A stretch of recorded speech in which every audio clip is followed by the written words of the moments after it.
Olá, você assiste a partir de agora a um panorama de produções das TVs legislativas. São reportagens especiais feitas no Congresso Nacional, nas Assembleias Estaduais e Câmaras Municipais. Começa agora o Parlamento Brasil.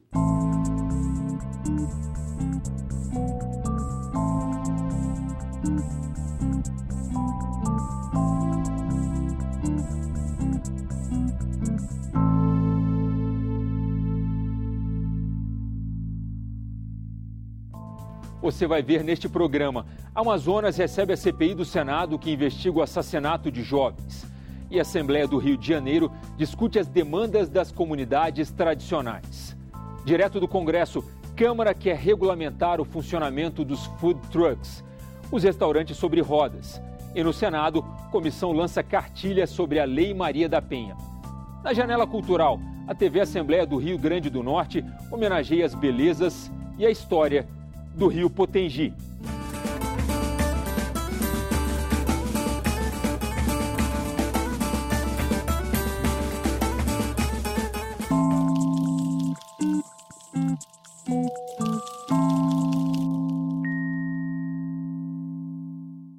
O estado do Amazonas recebeu no início de setembro a CPI do Senado que investiga o alto índice de assassinatos de jovens no Brasil.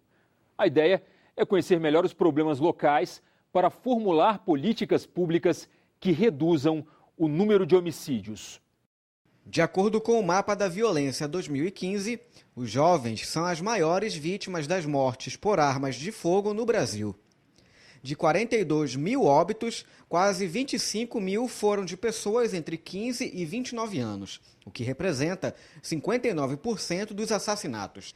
Para tentar entender essa situação, o Senado Federal instaurou uma comissão parlamentar de inquérito que está percorrendo o país, avaliando a situação de cada estado. Na ocasião, o relator da CPI, senador Lindbergh Farias, do PT do Rio de Janeiro, lembrou a chacina ocorrida entre os dias 17 e 19 de julho na capital, quando 36 homicídios foram registrados pela Secretaria de Segurança Pública do Amazonas.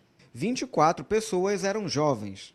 De cada 5 assassinatos no mundo, 1 é no Brasil.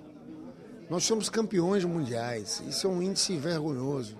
Em 2013, 56 mil pessoas foram assassinadas. Dessas 56 mil que foram assassinadas, mais de 50% jovens. 77% jovens negros que moram nas periferias. Então o objetivo dessa nossa CPI, na verdade, é contribuir para uma grande campanha nacional que está acontecendo pela redução do número de homicídios no Brasil. Uma campanha que envolve várias entidades, envolve o Ministério da Justiça, mas eu acho que tem que ser um esforço de toda a sociedade brasileira. Na ocasião, a senadora Vanessa Graziotin, da bancada amazonense, afirmou que a diminuição dos índices de violência contra jovens não será resolvida com a diminuição da maioridade penal. O projeto que trata sobre o assunto foi aprovado na Câmara Federal e encontra-se em tramitação no Senado Federal. Lá, o entendimento sobre a questão diverge e a discussão também é alvo da CPI. As maiores vítimas da violência são os jovens e agora a gente está num debate importante que é sobre a maioridade penal, a possível diminuição da maioridade penal. A Câmara já aprovou uma proposta de emenda constitucional. O Senado não. O Senado aprovou um projeto de lei que modifica o ECA, o Estatuto da Criança e do Adolescente, aumentando o tempo de internação, aumentando a atenção que o jovem infrator tem que ter. Porque se for só diminuir a maioridade penal, hoje se diminui de 18 para 16. E daqui a alguns anos, de 16 para 14, de 14 para 12, e isso não resolve o problema, não é por aí. Durante a audiência pública, o senador do estado, Omar Aziz, afirmou que a queda na arrecadação orçamentária não é justificativa para que o governo discuta maiores investimentos em segurança pública. O segmento é tão importante quanto educação e saúde. Estamos em crise, mas tem algum recurso para o efeito da atividade fina na segurança. Tem que ter, né? Só não dá para contingenciar. Eu estou relatando um projeto de lei agora em que obriga o governo a não contingenciar dinheiro da segurança. Acho que tem 3 atividades que não pode ser contingenciado dinheiro. Você sempre vai faltar dinheiro. educação, saúde e segurança. essas três secretarias, você não pode dizer, vou fazer cortes na segurança, vou fazer cortes Isso não tem, você tem que cortar outros penduricalhos que tem dentro dos governos, que ao longo do ano se tornou cultural, que você mantém algumas coisas culturalmente, e para que a gente possa atacar essas áreas. Entre os parlamentares da Assembleia Legislativa, ficou o entendimento de que, independente dos resultados da CPI do Senado, 2 casos emblemáticos da violência no Amazonas precisam ser esclarecidos. Os 36 homicídios ocorridos num único final de semana e o assassinato da soldada Desiane Pinheiro, de 26 anos, encontrada morta nas dependências do pelotão fluvial da Polícia Militar. Uma policial que foi assassinada e até hoje não se sabe se foi suicídio ou assassinato, não se vê esclarecimento por parte da polícia. A gente teve recentemente uma chacina com cerca de 40 pessoas mortas. Parte dessas pessoas era composta por jovens, sem nenhum antecedente criminal, nenhum registro de ocorrência na polícia. Então a gente vê que a impunidade tem tomado conta do nosso Estado no sentido de permitir que a violência cresça dessa forma. Nós tivemos um final de semana quase 40 pessoas assassinadas, a maioria jovens. E o secretário de Segurança, na ocasião, ele falava na imprensa que muitas pessoas não tinham passagem pela polícia, pessoas não tinham nenhum envolvimento com nada, com tráfico de drogas, portanto assassinadas. Então isso tem que ser apurado. E outros finais de semana, é constante, você abre os jornais de hoje, você pode verificar a situação de muitos jovens. Então a CPI vem aqui porque aqui realmente parece que está virando uma terra sem lei. E não é apurado, até hoje não vê os culpados, né, desses assassinatos. Portanto, é muito bom que a CPI esteja aqui para ouvir o povo, ouvir as entidades, as autoridades também.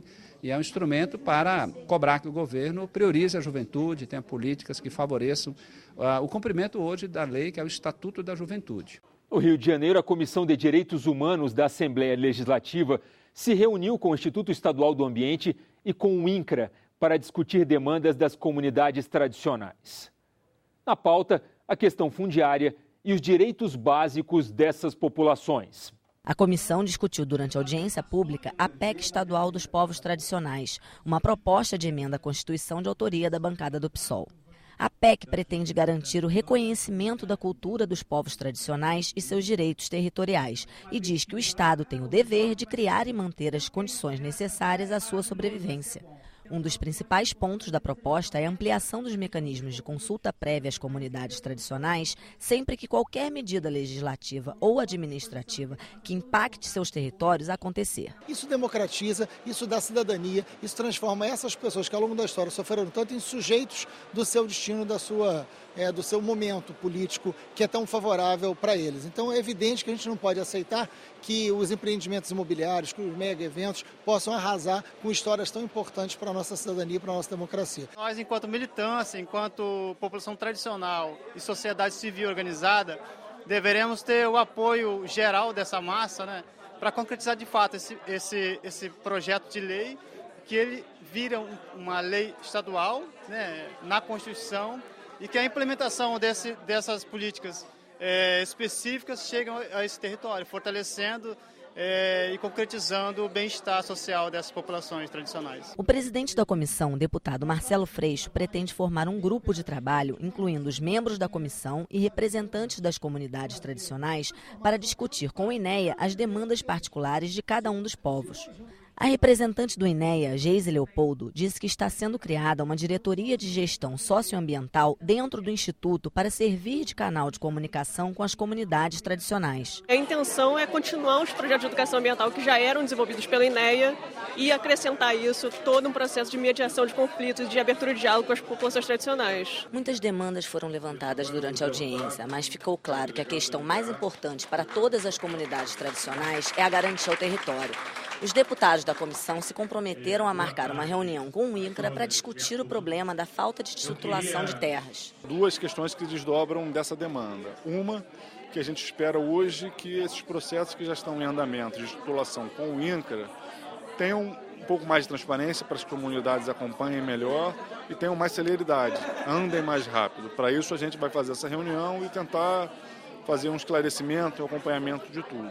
Outro é que a gente pretende também apresentar uma legislação estadual que dê conta desses processos de titulação, porque hoje a legislação federal é baseada especialmente em decretos que são muito frágeis do ponto de vista legal e não garantem direitos necessariamente do ponto de vista histórico para essas populações, o que a gente pretende que seja garantido. O superintendente regional do INCRA, Gustavo Souto de Noronha, disse que a questão da titulação de terras não é simples e que a burocracia do Estado acaba provocando uma lentidão no processo. Um processo desse, se tudo der certo, demora de 4 a 5 anos.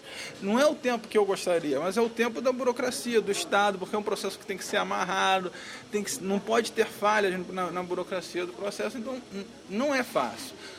Fora isso, a gente tem um quadro limitado, assim, a gente tem uma equipe de aproximadamente 4 servidores diretamente envolvidos, mais uns outros 3 que dão apoio, então a equipe é de fato limitada. A gente queria estar fazendo mais? Queria, óbvio que queria. A gente faz dentro das nossas limitações. Segundo o deputado Flávio Serafini, é importante que a PEC seja aprovada rapidamente. Primeiro é que a PEC tem que ser aprovada o mais rápido possível para que a gente na Constituição Estadual tenha a garantia, o reconhecimento das comunidades tradicionais e a garantia de seus direitos básicos, o direito ao território, o direito à educação, o direito a políticas que garantam sua permanência na terra. E, em segundo lugar, a gente pretende desenrolar outras legislações como essa, né, do processo de titulação a nível estadual, para que os direitos ao território dessas populações, que é o mais fundamental, possa ser garantido. No próximo bloco, Câmara cria regras para o funcionamento dos food trucks e a bancada feminina do Senado comemora os 9 anos da Lei Maria da Penha com o lançamento de uma cartilha. Não saia daí, a gente volta em 1 minuto.